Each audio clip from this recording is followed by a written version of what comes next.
પ્રાદેશિક કમિશનર નગરપાલિકાઓ ભાવનગર ઝોનના માર્ગદર્શન નીચે માણાવદર નગરપાલિકાના ઉપક્રમે શહેરી વિકાસ વર્ષની ઉજવણી અંતર્ગત માણાવદર નગરપાલિકાના 110 કર્મચારીઓ અધિકારીઓ માટે ફાયર 108 112 ઇમરજન્સી સર્વિસીસ અને ફર્સ્ટ એઇડની તાલીમનો કાર્યક્રમ યોજાયો હતો। વર્ષ 2025 ને ગુજરાત સરકાર દ્વારા શહેરી વિકાસ વર્ષ તરીકે ઉજવવાનું નક્કી કરવામાં આવેલ છે, જેમાં પિલર 3 ગુડ ગવર્નન્સમાં અધિકારીઓ કર્મચારીઓને જરૂરી તાલીમ આપવા ઉપર વિશેષ ભાર મુકાયો છે। કોઈપણ કુદરતી આફત કે માનવ સર્જિત દુર્ઘટના સમયે નગરપાલિકા કક્ષાએ સ્થાનિક સ્તરે આ ડિઝાસ્ટરનો પ્રથમ પ્રતિભાવ ફ્રન્ટલાઇન વોરિયર તરીકે નગરપાલિકાના અધિકારીઓ કર્મચારીઓએ આપવાનો થાય છે, જેથી નગરપાલિકાઓના અધિકારીઓ કર્મચારીઓને આ સુસજ્જ કરવા આવશ્યક હોય છે। જે અન્વયે પ્રાદેશિક કમિશનર નગરપાલિકાઓ ભાવનગર ઝોનના માર્ગદર્શન હેઠળ જૂનાગઢ જિલ્લાની 7 નગરપાલિકાઓ માટે ફાયર સેફટી 108 112 આવશ્યક સેવાઓ અને ફર્સ્ટ એઇડ તાલીમનું આયોજન કરવામાં આવેલ।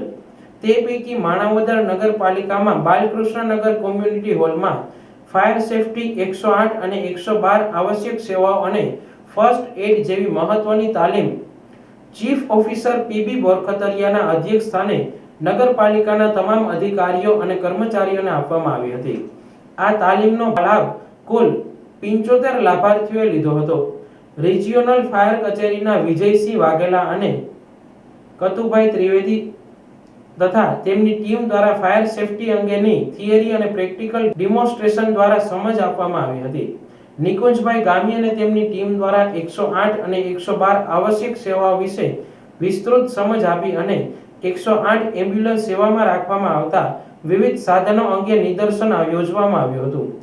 ઇન્ડિયન રેડ ક્રોસ સોસાયટીના ટ્રેનર પંકજભાઈ રાણવૈયાની ટીમ દ્વારા પ્રાથમિક સારવાર અંગે જેમ કે દાઝી જવું, પડી જવું, હાર્ટ એટેકના સમયે કૃત્રિમ શ્વાસોશ્વાસ વગેરે બાબતે વિસ્તૃત થિયરી અને પ્રેક્ટિકલ દ્વારા જાણકારી આપવામાં આવી હતી। વડાપ્રધાન શ્રી નરેન્દ્રભાઈ મોદીએ પોતાની મુખ્યમંત્રી તરીકેની કાર્યકાળ દરમિયાન 2005 ને પહેલીવાર શહેરી વિકાસ વર્ષ તરીકે ઉજવ્યો હતો। ત્યારથી શરૂ થયેલી રાજ્યની શહેરી વિકાસ યાત્રાને આજે 20 વર્ષ પૂરા થઈ ચૂક્યા છે, જેના ઉપક્રમે ગુજરાત સરકાર વર્ષ 2025 ને શહેરી વિકાસ વર્ષ તરીકે ઉજવી રહી છે। ત્યારે શહેરી વિસ્તારો વધુ સુખ સુવિધા સભર બને અને નાગરિકો અર્નિંગ વેલ લિવિંગ વેલ નો ધ્યેય સાકાર કરી શકે તે માટે સરકારે વિશેષ આયોજન કર્યું છે। આ માટે સરકાર દ્વારા સ્વર્ણિમ જયંતિ, મુખ્યમંત્રી શહેરી વિકાસ યોજના, અમૃતમ 2.0 યોજના, 15મું નાણાં પંચ ઉપરાંત આઇકોનિક રોડ અને સ્વચ્છતા અને અન્ય બાબતો માટે ગત વર્ષ કરતા 40% વધુ બજેટ ફાળવવામાં આવેલ છે।